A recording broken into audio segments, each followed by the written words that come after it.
नमस्कार मित्रांनो, मी वेदांत. तर आज सर्वात आधी इथल्या पिल्लांचे खाली टाकलेले पेपर पूर्ण ओले झाल्यामुळे पेपर काढून घेतले आणि अशा प्रकारे कोंडा टाकून घेतला. त्यानंतर खाद्याच्या प्लेटा आणि स्टँड वगैरे ठेवले आणि लगेच पिल्ले सोडून घेतले. आणि जसं तुम्हाला कालच्या ब्लॉगमध्ये सांगितले होते, आपल्या या पिल्लांना येऊन 7 दिवस झाले आहेत. तर आज आपल्याला यांना लसोटा वॅक्सिन करायची आहे. तर मग अशा प्रकारे वॅक्सिन रेडी करून घेतली आणि पिल्लांना दिली. आणि मित्रांनो, वॅक्सिनचं पाणी एवढाच बनवायचा जो अर्ध्या तासात संपेल आणि जरी संपला नाही तर तो अर्ध्या तासात काढून प्लेन पाणी पिल्लांना द्यायचा. मग पोल्ट्रीमध्ये आज नवीन फॅन लावला कारण जुना फॅन खराब झालेला होता. आणि मित्रांनो, आपल्या या पिल्लांना उद्या येऊन 14 दिवस होतील. तर यांना उद्या गंभोरो वॅक्सिन करायची आहे. तर आज यांना साधा प्लेन पाणी दिला आणि मग संध्याकाळी पडदे वगैरे वर करून घेतले.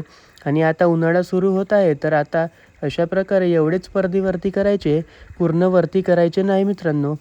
मग 7 वाजता गेलो जिमला. मग जिममध्ये आज केला बॅकचा वर्कआउट आणि मग वर्कआउट वगैरे झाल्यानंतर भाऊला दुकान बंद करण्यात मदत केली. त्यानंतर गोडाऊनमधून खाद्याची बॅग घेतली आणि आम्ही निघालो घरी. धन्यवाद.